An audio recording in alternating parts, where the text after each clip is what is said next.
Mateus capítulo 9, versículo do 16 ao 17. Também temos lá em Marcos capítulo 2, do versículo 21 ao 22, é o mesmo texto, e Lucas capítulo 5, do versículo 36 até o 38, tá? São os mesmos textos.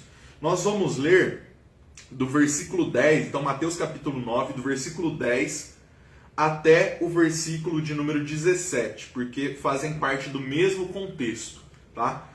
Então vamos ler. E sucedeu que, estando ele em casa, à mesa, muitos publicanos e pecadores vieram e tomaram lugar com Jesus e seus discípulos. Ora, visto isto, os fariseus perguntavam aos discípulos: por que come o vosso mestre com os publicanos e os pecadores? Mas Jesus, ouvindo, disse: os sãos não precisam de médico, e sim os doentes. Ide, porém, e aprendei o que significa: misericórdia quero e não holocaustos, pois não vim chamar justos, e sim pecadores ao arrependimento. Vieram, pois, os discípulos de João e lhe perguntaram: por que jejuamos nós e os fariseus muitas vezes, e teus discípulos não jejuam? Respondeu-lhes Jesus: podem acaso estar tristes os convidados para o casamento enquanto o noivo está com eles? Dias virão, contudo, em que lhe será tirado o noivo, e nesses dias hão de jejuar. Ninguém põe remendo de pano novo em veste velha, porque o remendo tira parte da veste e fica maior a rotura. Não se põe vinho novo em odres velhos. Do contrário, rompe-se os odres, derrama-se o vinho e os odres se perdem, mas põe-se vinho novo em odres novos e ambos se conservam. Inicialmente, nós precisamos entender exatamente o que são as parábolas. Jesus ele se comunicava e transmitia mensagens muitas vezes complexas e muito difíceis de se expressar através de histórias mais simples que usavam elementos do dia a dia e do cotidiano das pessoas que estavam ouvindo. Essa mensagem através de parábolas era algo extremamente comum. Jesus ele poderia criar essas histórias baseadas até mesmo em histórias que poderiam ter acontecido e que era do conhecimento daqueles que estavam ouvindo, para transmitir uma mensagem através daquelas histórias. Então, as parábolas elas poderiam ser histórias criadas ali no momento, utilizando elementos do cotidiano, mas elas poderiam ser também fatos que ocorreram, talvez alterando alguma parte da história, mas com o objetivo sempre de transmitir uma mensagem àqueles que estavam ouvindo, uma mensagem muitas vezes difícil, de um entendimento mais difícil, de uma forma mais simplificada. Porém, o próprio Jesus Cristo mostra também através das suas parábolas, quando ele é indagado pelos seus discípulos o porquê que ele ensinava em parábolas. Vamos ler? Mateus capítulo 13, versículo 10 até o versículo 15. E vieram os discípulos e lhes perguntaram: por que tu falas por parábolas? Ele respondendo disse-lhes: porque a vós é dado conhecer os mistérios do reino do céu, mas a eles não lhes é dado. Porque aquele que tem, para ele se dará, e terá mais em abundância. Mas aquele que não tem, até aquilo que tem lhe será tirado. Portanto, lhes falo por parábolas, porque eles vendo não veem, e ouvindo não ouvem nem compreendem. E neles se cumpre a profecia de Isaías que diz: ouvindo ouvireis, e não compreendereis, e vendo vereis e não percebereis, porque o coração deste povo se fez pesado, e os seus ouvidos ouvem pesadamente, e eles fecharam seus olhos, para que em nenhum momento vejam com seus olhos, e ouçam com seus ouvidos, e compreendam com seu coração, e se convertam, e eu os cure. Olha só que interessante.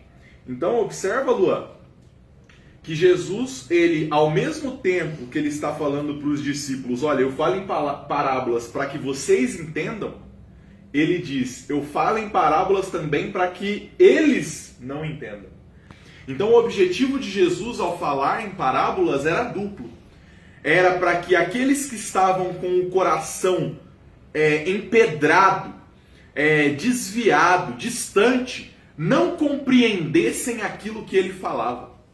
E, ao mesmo tempo, era para que aqueles pequeninos que estavam ali, que viviam a simplicidade do dia a dia, do cotidiano, que viam aquelas coisas acontecerem no dia a dia, a semente cair no solo, que viam o vinho romper o odre, que viam o pano rasgar o pano, o objetivo de Jesus também com isso era fazer com que aqueles pequeninos tivessem um entendimento, a revelação do reino de Deus através daquelas parábolas. Mas aqueles que já estavam distantes, com os corações endurecidos, com as mentes distantes da verdade, esses, quando recebessem aquela mensagem através de parábola, seria algo que não lhes chegaria ao entendimento.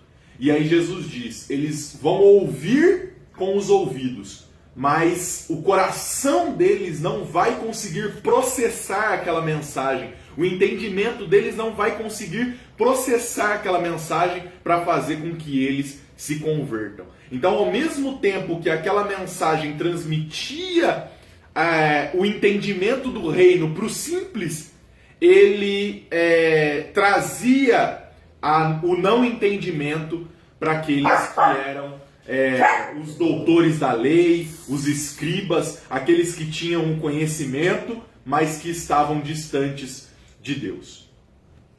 Bom, vamos falar a respeito da parábola do pano novo em pano velho e do vinho novo em odres velhos. Mateus capítulo de número 9, que foi onde nós lemos, fala a respeito dessa situação onde Jesus fala essa parábola não aos seus discípulos, mas aos discípulos de João. Então os discípulos de João chegaram até Jesus e perguntaram para ele, fizeram uma indagação. Senhor, por que nós jejuamos? Por que os fariseus jejuam? E aí em algumas versões coloca-se até entre colchetes aí, esse estar entre colchetes não significa que não está no texto original, mas eles colocam ali muitas vezes, e a Bíblia, próprio Evangelho, confirma na parábola do fariseu e do publicano, que os fariseus jejuavam várias vezes na semana, 2, 3 vezes na semana, e eles perguntam, olha, por que nós jejuamos, os fariseus jejuam até mais do que a gente, e os seus discípulos não jejuam? E aí a resposta de Jesus, ela é direta, certeira. Ela fala para eles o seguinte, olha, como é que eles podem jejuar se eles estão comigo? E aí Jesus ele fala, também usando essa linguagem de parábola, falando assim, olha, como é que podem jejuar os convidados de um casamento quando o noivo está na festa? Então o que Jesus está falando é o seguinte, olha, nos dias de Jesus, a festa de casamento ela durava 7 dias. Era um momento onde as pessoas iriam banquetear, iriam se alimentar, iriam beber, iriam se alegrar. Era um momento de alegria. Então, como poderia alguém ir a uma festa de casamento e falar, olha, hoje eu não vou comer nada porque eu estou em jejum. Então o que ele está dizendo é o seguinte: eles não podem jejuar agora, porque agora não é momento deles jejuarem. Eu sou o noivo. Eu sou o motivo. Eu sou o motivo. A minha distância é o motivo de por que as pessoas jejuam. Porque só se jejua em um momento de tristeza. Não se jejua num momento de alegria. E nós vamos pegar, ao longo de toda a história da Bíblia, do Antigo Testamento, nós vamos pegar vários exemplos aonde eram convocados os jejuns e em nenhum momento era momento de alegria. Todos os momentos aonde as pessoas jejuavam no Antigo Testamento eram jejuns de tristeza. E eram jejuns de 1 dia, de 2 dias, de 3 dias, de 7 dias, de 40 dias, como foi o jejum de Moisés, como foi o jejum do próprio Jesus Cristo. Então, os jejuns que eram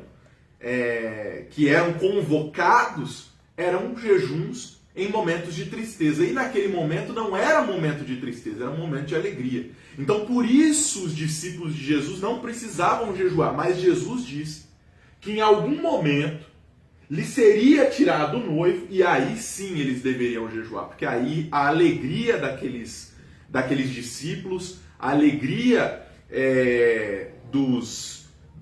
daqueles que acompanhavam Jesus, que andavam com Jesus, aí sim a alegria deles seria finalizada e então eles deveriam jejuar porque viria os momentos de tristeza. Tá? É muito interessante nós vermos esse paralelo que Jesus faz para explicar para aquela multidão que estava ali, sejam os fariseus, os publicanos, os seguidores de Jesus, a simplicidade como ele tem para explanar tudo aquilo que ele tem para dizer. E como meu irmão Lucas disse, muitas das vezes a forma simples de explicar pode chegar de diferentes formas para os dois públicos. Muitas das vezes quem está com o coração endurecido ou o ego inflado, com o ego cheio, o orgulho, a flor da pele, muitas das vezes ela ouve algo simples e ela entende, mas por conta do orgulho que existe dela, por conta do coração tão endurecido, ela não quer lidar com a simplicidade. Talvez eles queriam uma explicação muito mais abrangente, complexa. Talvez eles estavam esperando de Jesus complexidade. E quando Jesus vem com toda essa simplicidade, com esse jeito fácil, aonde até a pessoa mais humilde, aonde até a pessoa menos instruída, até mesmo a pessoa que não tem tanto conhecimento, uma pessoa mais simples ali da sociedade, conseguir entender o ego desses fariseus que estudaram por tanto tempo, que a gente tem até o exemplo de Paulo um pouco depois, que diz que ele estudou aos pés de Gamaliel. Então ele era uma pessoa muito indouta, né? Uma pessoa com muito conhecimento. E aí eles, diante de Jesus, vindo com tanta simplicidade, talvez essa questão do ego inflado, do orgulho, e agora ter um novo mestre que não ensinava com tanta profundidade como eles esperavam que viesse, talvez isso fosse um impedimento para que a mensagem entrasse no coração deles, agindo com transformação também. Bom, e aí, o contexto então, Lua, que está sendo abordado aqui, é o contexto do jejum. Então, toda a estrutura dessa parábola, do pano velho, do odre, ela está baseada na questão do jejum, da pergunta do jejum. Então, os discípulos de João perguntam para Jesus a respeito do jejum. Jesus fala para eles que o jejum é para momentos de tristeza e não de alegria, né? Por quê, pessoal? O que acontece? Só para explicar para vocês o que acontecia na época. Por que esse jejum, por que eles estão perguntando para Jesus a respeito desse jejum? O jejum havia se transformado para os fariseus, escribas, doutores da lei e agora também para os discípulos de João, havia se transformado em um elemento que mostrava a espiritualidade. Então ele deixou de ser algo para clamar a Deus, para se transformar em um elemento para mostrar para as pessoas a sua espiritualidade. Tanto que Jesus, ele fala, Mateus capítulo 6, versículo 16, olha o que ele fala aqui, ó. Quando jejuardes, não vos mostreis contristados como os hipócritas. O que ele está falando aqui? Ele está falando o seguinte, olha, vocês estão vendo esses caras aí, esses doutores que vocês têm aí, esses sacerdotes, esses religiosos, quando eles vão jejuar, eles têm que fazer com que o rosto deles fique triste. Eles se desfiguram, eles desfiguram a face deles com o objetivo de fazer com que os homens percebam que eles estão jejuando. Aí ele fala, em verdade vos digo, que eles já receberam a recompensa. Tu, porém, quando jejuares, unge a cabeça e lava o rosto, com a fim de não parecer às pessoas ou aos homens que você jejua. Mas o teu Pai, que te vê em secreto, ele te recompensará. Então, o objetivo deles era mostrar para as pessoas que eles estavam jejuando. E não mostrar para Deus que eles estavam jejuando. Então Jesus fala o contrário. Fala, olha, ao invés de vocês mostrarem para as pessoas, ao invés de vocês mostrarem para eles que vocês estão num grau de espiritualidade maior porque vocês estão jejuando, unjam a cabeça de vocês. Lavem o rosto de vocês. Deixem a aparência de vocês boa para que as pessoas olhem para vocês e não percebam que vocês estão jejuando. Mas o Pai, Deus, que vê você em secreto, ele sim recompensará. Então, é esse o contexto da pergunta dos discípulos de João. É o jejum como grau de espiritualidade e não o jejum como um clamor. Não o jejum como uma mortificação da carne para que haja uma aproximação de Deus. Mas o jejum como grau de espiritualidade. Ele está mostrando aqui as pessoas que querem mostrar superioridade através da espiritualidade. É a arrogância da santidade. Essa arrogância da santidade, nós vamos ver em várias parábolas, é aquilo que Jesus mais combate. É aquilo que Jesus mais enfrenta. É aquilo que Jesus mais odeia. A arrogância da santidade. É aquele que eu sou santo, então eu sou superior. Eu jejuo, então eu sou superior. Eu oro, então eu sou superior. Eu falo com Deus, então eu sou superior. Eu tenho cargos eclesiásticos, ministeriais, então eu sou superior. É a arrogância da posição, da santidade, da capacidade, do status, da posição. Então, é justamente isso aqui que Jesus vai mostrar através da parábola. Nenhum homem põe remendo de pano novo em roupa velha, porque o remendo rompe a roupa e faz-se pior a rotura. Nenhum homem coloca vinho novo em odres velhos, do contrário, os odres se rompem. O vinho se derrama e os odres se perdem, mas coloca-se vinho novo em odres novos e assim ambos se conservam. É esse grande paralelo, esse grande contraste que é evidenciado aqui no texto, que a gente consegue notar se a gente lê com um pouco mais de atenção, que é referente às antigas leis judaicas, os antigos costumes, a tradição religiosa, que é exposta aqui no texto, e esse novo ministério que Jesus vem apresentar agora para os seus seguidores, para aqueles que são seus discípulos e todos aqueles que acompanham o seu ministério.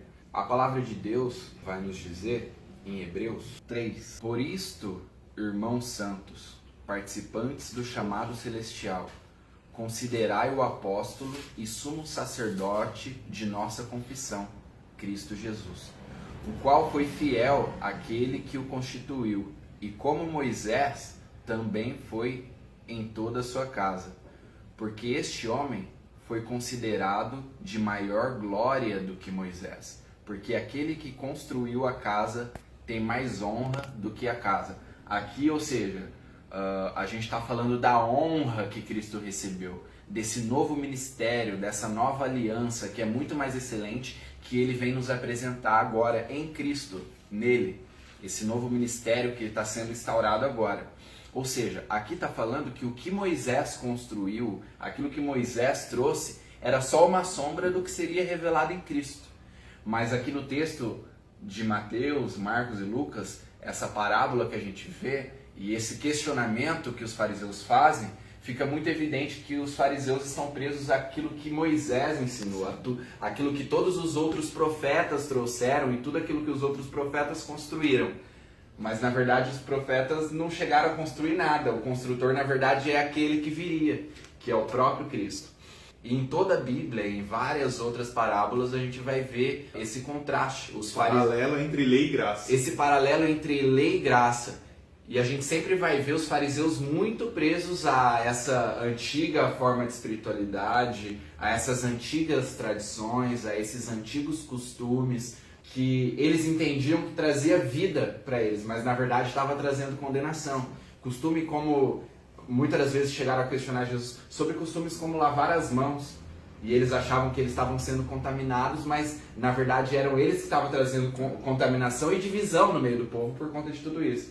É aquela grande questão do coar o mosquito e o camelo. E engolir o camelo. Exatamente. Só para complementar o que o Luan está falando, o que a parábola, quando Jesus fala a respeito do pano novo sendo costurado no pano velho, e quando ele fala a respeito do vinho novo sendo colocado dentro do odre velho, ele está justamente colocando pela primeira vez esse paralelo, esse contraste entre a lei, que é o velho. Então entenda, tudo que ele está falando ali a respeito do velho é a lei.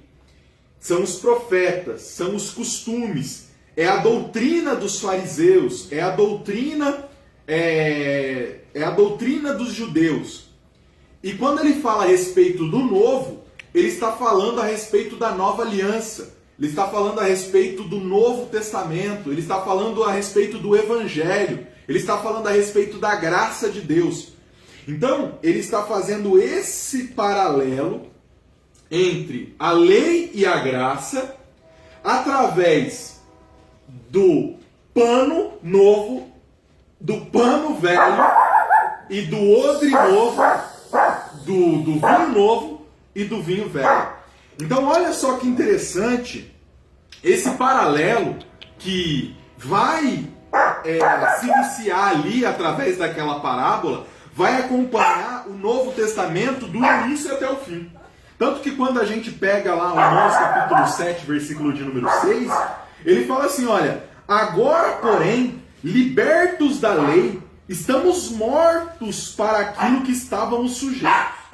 De modo que servimos em novidade de espírito e não na caducidade da letra. Olha só que interessante. Caducidade é justamente falar a respeito de algo que já envelheceu, de algo que já se ultrapassou, de algo que ficou para trás. Então Jesus ele estava justamente ali quebrando o paradigma daquela geração, porque ele estava justamente mostrando para todos ali que estavam ouvindo, falando, olha, eu vim trazer para vocês algo completamente novo que rompe com aquilo que é velho. Olha só que interessante, vamos explicar um pouquinho para vocês mais os elementos que Jesus está utilizando ali em Mateus capítulo de número 9. Os elementos que ele usa ali, Luan, ó, o pano. Então ele fala o seguinte, olha, eu não posso pegar uma roupa velha, cortar uma roupa nova, um pano novo, uma roupa nova.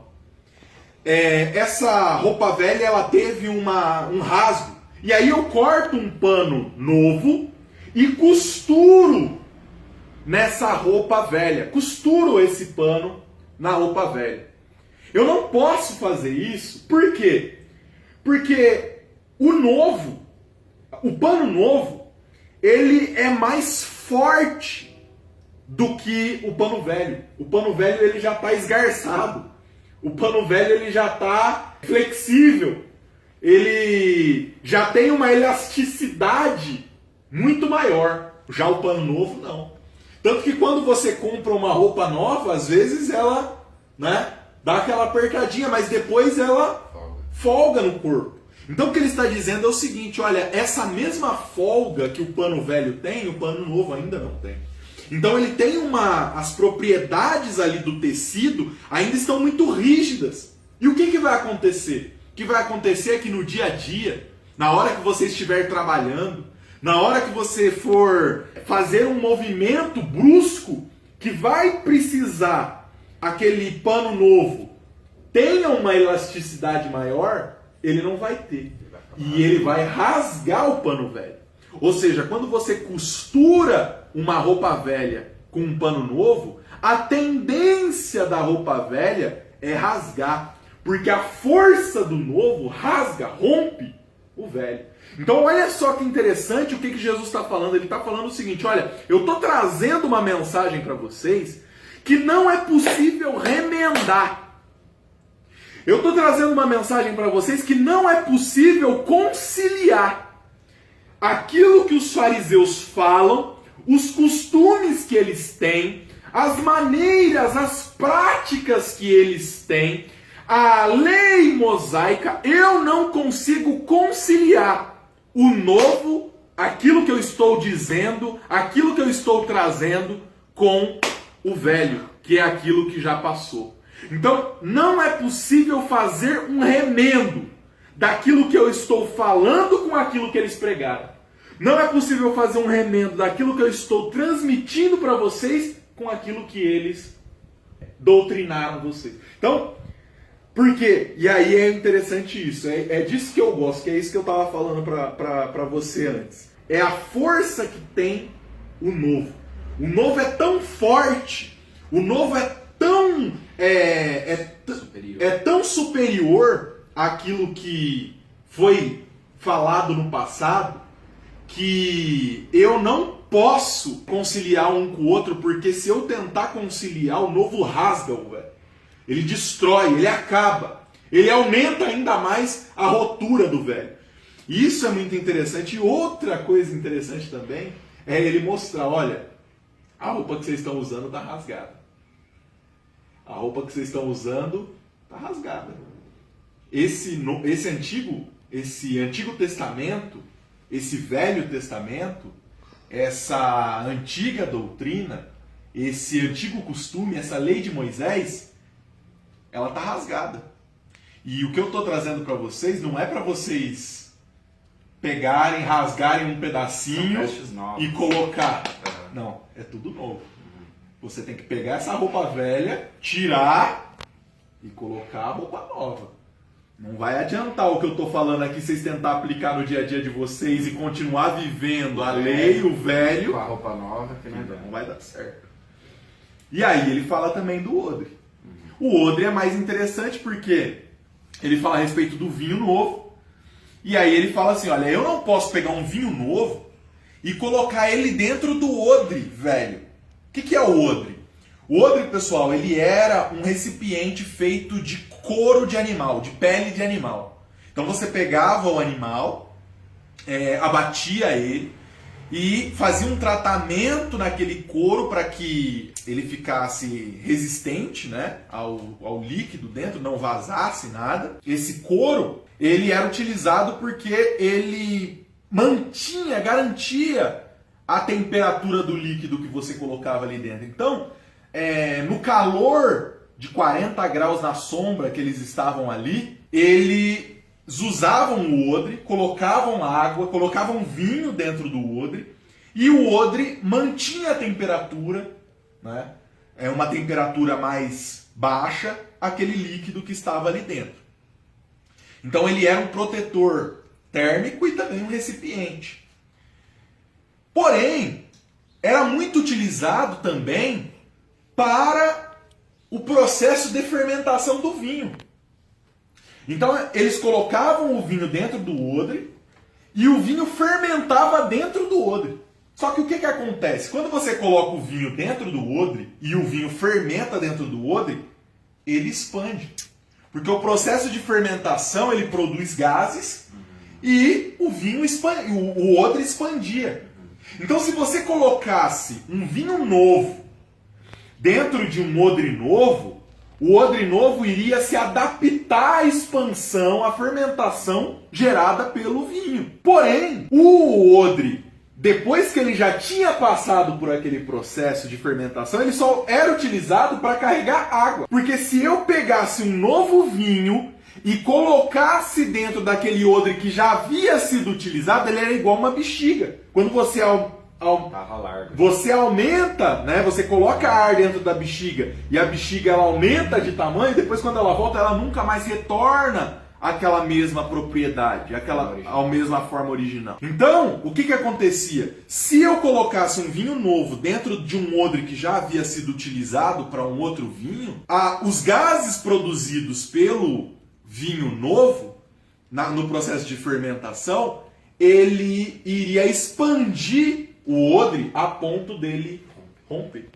É a mesma coisa. A mesma coisa que ele transmitiu através da roupa, ele transmitiu agora através do odre, falando, olha, o que vocês vão colocar aí dentro desse odre velho é tão forte com o tempo que vai romper. Não vai suportar. Então, aí ele diz, olha, o vinho novo tem que ser colocado junto com o odre novo. Então, eu não posso só trocar o vinho, eu tenho que trocar o odre. Então, o odre eu tenho que trocar ele, o recipiente eu tenho que trocar ele, para que ele seja capaz de suportar o novo. Aqui ele está falando de novo nascimento. O apóstolo Paulo compara o novo nascimento à mortificação do velho homem. Porque para que eu receba o Espírito Santo de Deus, para que eu seja um recipiente para o Espírito Santo de Deus, eu tenho que trocar o odre. Eu tenho que trocar a minha natureza, eu tenho que trocar o meu velho homem, eu tenho que morrer e nascer novamente através da água e do Espírito, que é o que Jesus fala para Nicodemos. Eu tenho que fazer essa troca de natureza para que aí eu consiga receber esse vinho novo. É impossível. E diferente do pensamento dos fariseus, que eles estavam acostumados com essa questão do ego deles, a gente entra naquela passagem, acho que é em Coríntios, que fala que a excelência da glória é do tesouro contido dentro desse vaso. E a honra e a glória não é dada ao vaso, mas a honra e a glória é dada àquilo. São tesouros colocados em vaso de barro. São coisas preciosas colocadas em vaso que não tem valor nenhum. Exato. Porém, é um vaso completamente novo. É um vaso que foi transformado, é um vaso que passou por um processo de regeneração. Sim. Eu não preciso pegar o velho e jogar fora, mas o velho tem que morrer para que o novo nasça.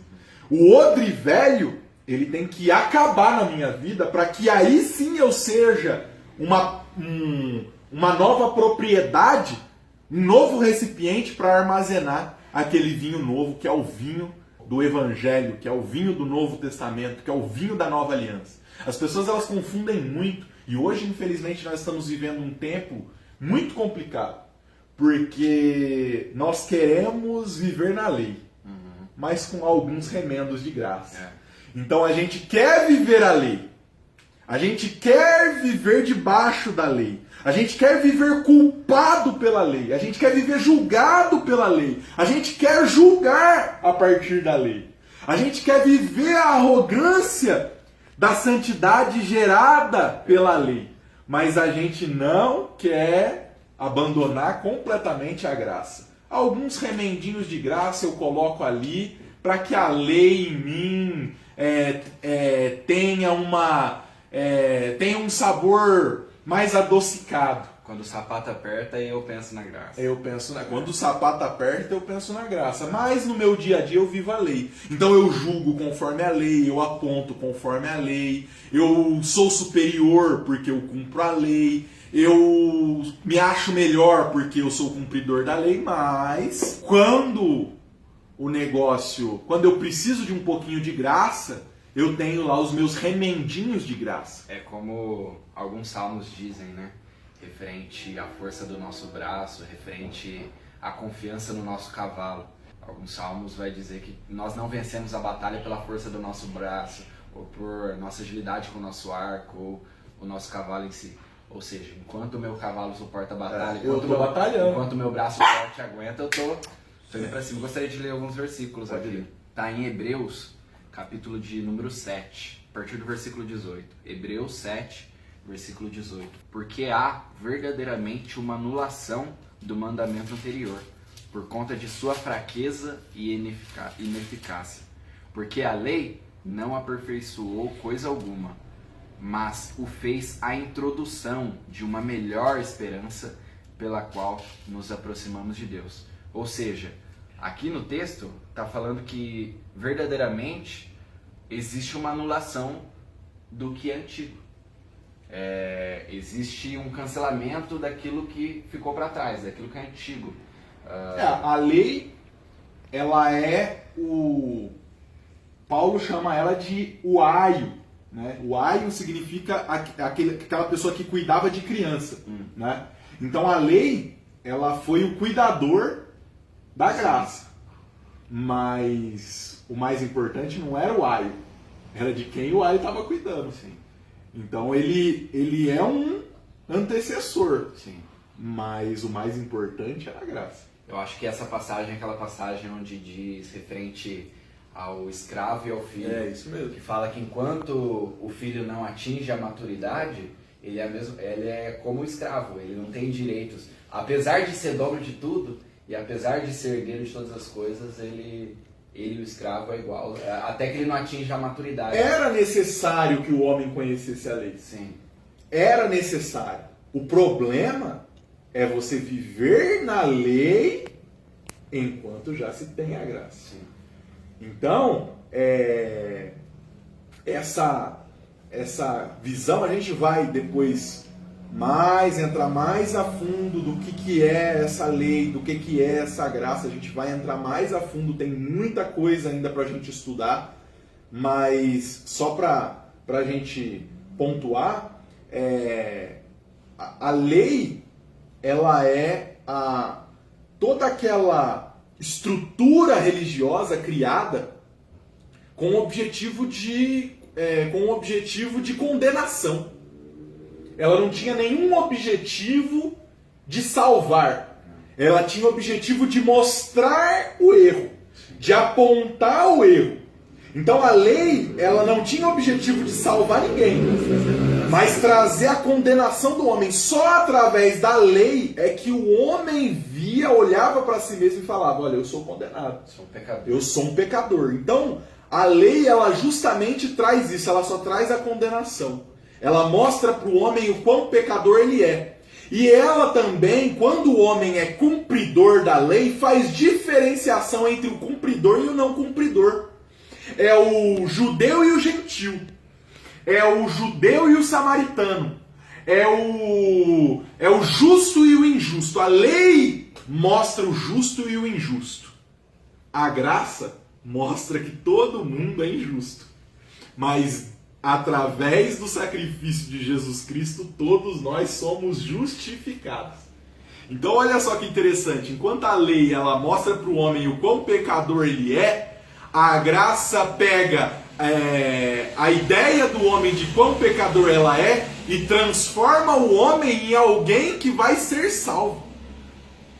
Então, enquanto a lei ela traz a ideia para o homem de condenação, a lei possibilita o homem ter a ideia de salvação, mas não por conta das suas próprias ações, porque o homem em si estaria condenado mediante a lei, mas a graça torna o homem participante da salvação, não pelos méritos do homem, não porque ele é justo ou ele é injusto, mas por causa da misericórdia e da graça de Deus. Hebreus 8, 6 e 7.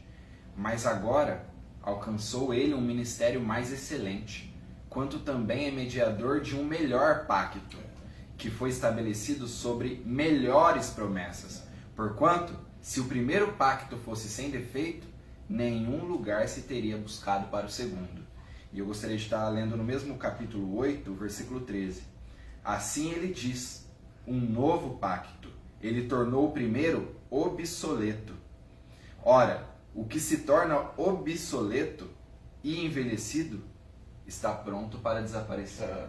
É um novo pacto, uma nova aliança, é um novo sacerdote, é um pacto muito mais excelente, mas que as pessoas insistem em viver o antigo pacto, em viver da antiga forma. Continuar. E nós estamos aqui ano após ano apresentando sacrifício no holocausto. 2000 anos que tem que se levantar Paulo, tem que se levantar João, tem que se levantar Pedro, 2000 anos que a gente tem que levantar aí Agostinho, 2000 anos que a gente tem que levantar Lutero, porque as pessoas elas parecem que elas têm uma atração pela lei. Elas têm uma atração pelo legalismo. Lucas capítulo de número 5, versículo 39, ele encerra a mesma parábola de uma outra forma. Lê pra gente, Luan. E nenhum homem, tendo bebido o vinho velho, prefere o novo. Quer logo o novo, porque diz o velho é melhor. Isso. Então olha só, Jesus ele fala assim, ele fala tudo isso, ele fala assim, ó pessoal, eu trouxe o vinho novo. Vocês têm que colocar isso dentro de um odre novo para que ele se conserve, o vinho e o odre. Só que aí ele coloca também, falando da atração que o homem tem pelo velho. Porque ele fala assim, olha, quando você bebe o vinho velho, depois você prova o novo, ninguém gosta do novo. As pessoas têm uma atração natural porque dizem, o velho é excelente. Então existe uma tendência na natureza humana a viver e a gostar de viver a lei e tentar remendar um pouquinho da graça na lei. É porque a lei ela traz o controle muito pro homem. E traz a visão pro homem de justiça. Parece que tudo está sob controle Tudo está sob controle quando eu cumpro. Quando eu sigo Quando eu sigo um mandamento. Sim. Quando eu tenho uma regrinha, quando eu tenho um ABC, quando eu tenho os 10 mandamentos. Aí quando as obras da lei já não sustentam os pés das pessoas. E quando a minha obra não justifica nada. Então a graça ela é isso. É a amostra de que o homem, ele não é por conta dele ser bom, não é por conta dele cumprir os mandamentinhos. Sim. Que ele é alguém salvo ou não.